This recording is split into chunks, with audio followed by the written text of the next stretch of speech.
You know that feeling when you were younger, when you had that dream, so vivid, so alive, you could almost touch it, yet somewhere between then and now, it got quieter, then quieter still, until one day you woke up and realized you'd stopped believing in it altogether. Nobody took it from you. No single disaster killed it. It died slowly, silently, in the small moments you never even noticed. Today, we name it, we face it, and we end it. Let me tell you what really happens to dreams. They don't die in dramatic moments. There's no explosion, no single day of defeat. They die in the Tuesday afternoons, the scrolling sessions that last 2 hours, the conversations where you almost brought it up and then didn't, the ideas you wrote down in a notebook that's now buried under other things. You didn't give up on your dream in one moment. You gave up on it one small compromise at a time.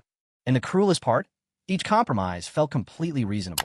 I'm tired today. I'll start Monday. I need more time. I need more money. I need to be more ready. The timing isn't right. People like me don't do things like that. I know someone who had a dream of building her own business. Brilliant woman, full of ideas. Every year she would say, "This is the year. This is the year I do it." She said it for 11 years. Not because she was lazy, not because she lacked talent, but because comfort kept showing up at exactly the right moment, with exactly the right excuse, and she kept saying yes to it. The dream didn't die loudly. It just faded, and one day she stopped talking about it altogether. That silence, that moment when you stop saying the dream out loud, that is the most dangerous moment of all, because silence is where dreams go to disappear. And the silent killer responsible for all of it has a name: complacency. Not failure, not circumstance, not bad luck, the quiet, creeping, completely seductive force of good enough. Stop blaming the obstacles. The obstacles were never the problem. Every person who has ever built something extraordinary has faced obstacles. Bigger obstacles than yours, harder seasons than you have known, less resources than you currently have. They built anyway. The real enemy is not the hard thing in front of you. It is the comfortable thing behind you, pulling you back every single time you try to move forward. What have you been comfortable with that you should have been uncomfortable about a long time ago? The job that pays enough but builds nothing, the routine that keeps you stable but keeps you small. Comfort is not your friend. It is your captor. The dream is still there, quieter now, but still there, and it is waiting for you to choose discomfort one more time. Here is exactly how the silent killer operates, and exactly how you stop it. The silent killer survives in the shadows. The moment you name it, it loses power. Sit down today and write the honest answer to this question: what is the one thing I have been avoiding that I know would change my life? Not the 10 things, the one thing. Most people already know the answer. They've always known. They just keep finding reasons not to look at it directly. Name it, write it down, say it out loud. The act of naming is the first act of resistance. Every excuse you make is a meal that feeds complacency. I'm too busy. I'm too old. The market is too saturated. I don't have the right connections. These are not reasons. They are stories, and stories can be rewritten. For every excuse, find one person who had the same excuse and built the dream anyway. They exist. They always exist. Find them and study them until the excuse has nowhere to hide. Comfort is a muscle, and so is discomfort. The more you choose, the hard conversation, the early morning, the vulnerable launch, the imperfect start, the weaker the silent killer gets, the stronger you become. Schedule one uncomfortable thing per day. Not something catastrophic, something that stretches you just beyond your edge. Over time, your edge moves, and what once felt impossible begins to feel inevitable. Complacency is contagious. So is ambition.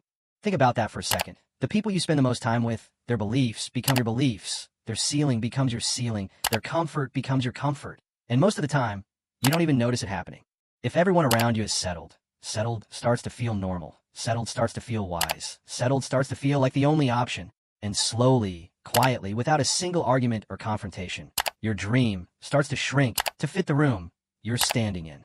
Before the compromises, before the practicality set in, before life told you to be reasonable, there was a version of you that wanted something pure, something that made your chest tighten with excitement just thinking about it.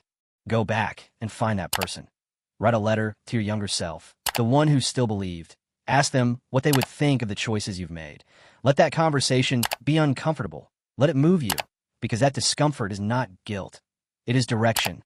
You don't need more preparation. You've already prepared long enough. What you need is to begin again, imperfectly, nervously, without a guarantee, because the dream was never going to feel safe. It was never going to feel perfectly timed. It was never going to come with a warranty. It comes with a choice, only ever a choice. And every single morning you wake up, that choice is waiting for you on the other side of comfort. Imagine the version of you, 5 years from now, who made the choice. Not the version who waited for perfect, not the one who needed one more sign, the one who looked the silent killer in the eye and moved anyway. That version of you is alive. They got up when it was hard. They spoke the dream out loud when it was scary. They chose the discomfort over the comfort, day after day, until the dream stopped being a dream and became a life. Your family feels it. The people you love see it in you, that quality of someone who refused to let their best self go quietly.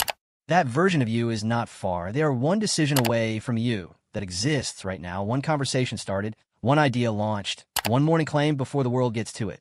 You did not come this far to go quiet now. The dream is still breathing. Give it your voice. Give it your time. Give it one more chance, starting today. If this hit you good, let it hit. Pick one move from today, just one, and do it before this week is over. Not someday, this week. Because the dream you've been carrying isn't waiting on better conditions. It's waiting on your decision to stop being comfortable. If this gave you something real, hit like and subscribe.